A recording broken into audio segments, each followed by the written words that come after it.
Hi, this is Eternal King here bringing you another LOR video today. So it seems like it's that time of the year again where we provide new player guides for LOR. So Sunny, of course, providing some concept decks for Standard. Sunny has been Masters every single Standard season in LOR, but he's famously kind of bad at Eternal. I don't believe he even got to Masters last season in Eternal, and he doesn't really like the format, so that's fine. I personally don't like Standard, so I can kind of give you some ideas in terms of how to start out in the Eternal format and get good at the format versus Standard. So looking at, basically your normal Standard deck concept, even though this is very much an Eternal deck, most Standard decks that you're going to see, whether they exist in either format, like they exist off what the concept of snowballing. So typically the way that Standard decks function is that you play your high value generator, in this case Auction, and then you open attack with your value generator every single turn. And Elise functions similarly. There's a lot of cards in the game. Lurk functions on a similar concept, which is now only an Eternal deck, but at one point it was a Standard deck. A lot of straightforward and easy to play deck concepts, and we can look at Lurk as well later, function off the idea of snowballing. Open attack snowballing. So basically you play a unit when you don't have the attack token, and then you open attack once you do have the attack token and generate value that way.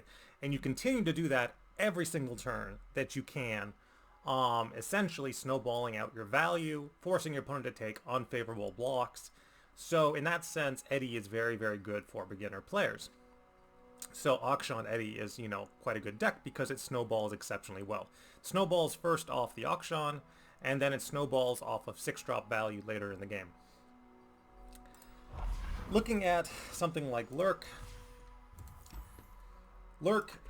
is perhaps one of the most beginner-friendly decks in the game because the entire archetype is based around open attack, Lurk value, snowball value. So if you don't know, the Lurk keyword says, when you attack while I'm on top of your deck, I lurk.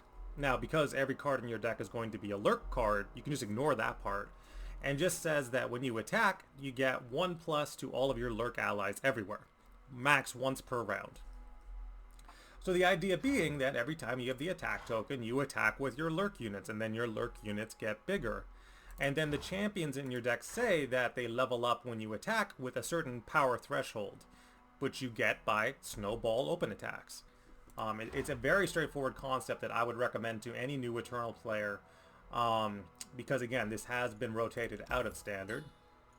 You can see no Lurk anymore.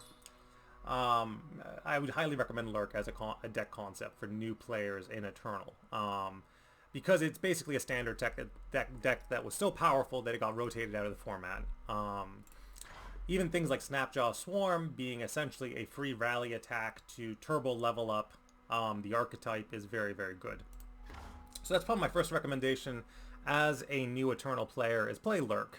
Lurk is very straightforward in terms of what it's trying to do. So number one recommendation would be Lurk. Number two recommendation, after you've experimented with Lurk and kind of figured that out, would be Eddie, because Eddie functions on very similar concepts. It just has a slightly more delayed game plan, but you're still open swinging for value most of the time, especially in like Auction Eddie. Other archetypes that you can start off with that are slightly more complicated, I would recommend learning the ways of aggro. So aggro has a very important place in the meta of Eternal and is a very important tool to be able to play properly. Understanding your mulligans, understanding how to play the archetype is exceptionally important. So, of course, Meta Ziggs Poppy got me to Masters rank last season in a single weekend, which is just a testament to how efficient and how powerful it can be if you know how to play the deck properly. So in that instance, what you're doing is that you're presenting aggressive lines of 1-drops in such a way to deny your opponent control value, whether that is off an avalanche or whether that is off their blocks. Then transitioning to a burn win con at an opportune moment through your Pokesticks, your Noxian Fervors, and your Decimates.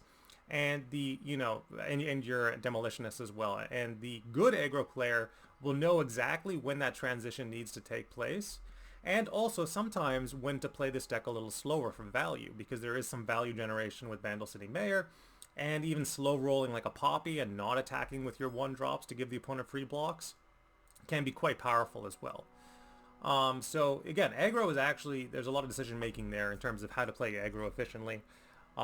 When compared to something like Lurk, which you just open attack every round with your Lurk cards. Lurk will just win the game based off of dice rolls. Auction Eddy, Snowball with your high tempo, either low mana champs or low mana followers that are overstated and overperform for what they're supposed to be doing, and then play your big 6 mana cards with play effects. They all function on similar concepts. So that's a pretty nice little new player guide for Eternal players. Eventually, there's basically 2 ways to know if you should be a standard player or an Eternal player. If you're a standard player, you're basically going to want to play Hearthstone. Your only concerns are board trades and playing the highest value followers so that the arithmetic on the board adds up to you winning the game. It's addition to subtraction. Eternal is a little different. It's a little different. Something like the Emperor's Army popping and then playing in one turn a Blade Dance off of Aurelia and a Blossoming Blade with an Azir on the board. Your tokens are representing like 3 to 4 to 5 damage per attack, and you attack 3 times in a single round, and like it's very different. The math is very different in terms of Eternal versus Standard. And I would argue something like an Aurelia deck can either be exceptionally beginner friendly depending on its composition. If you go in on the aggro win cons with Sparring Student and Greenglade Duo, the deck is very easy to play. And I think the meta composition is very aggro focused. But then if you want to go in on the combo win cons with things like Emperor's Army, there's a lot more decision making to make in terms of piloting the deck. For example, knowing exactly when to pop the Emperor's Army at the most opportune moment to present the most damage possible for your tokens. But if you're either a standard player that's trying to transition to Eternal, or you're a new player that's looking to get into the extended card format, feel free to message me. I'm happy to run some games, and I can basically teach you about any archetype that's out there and the correct way to build it for Eternal versus Standard. This is Eternal King, signing out.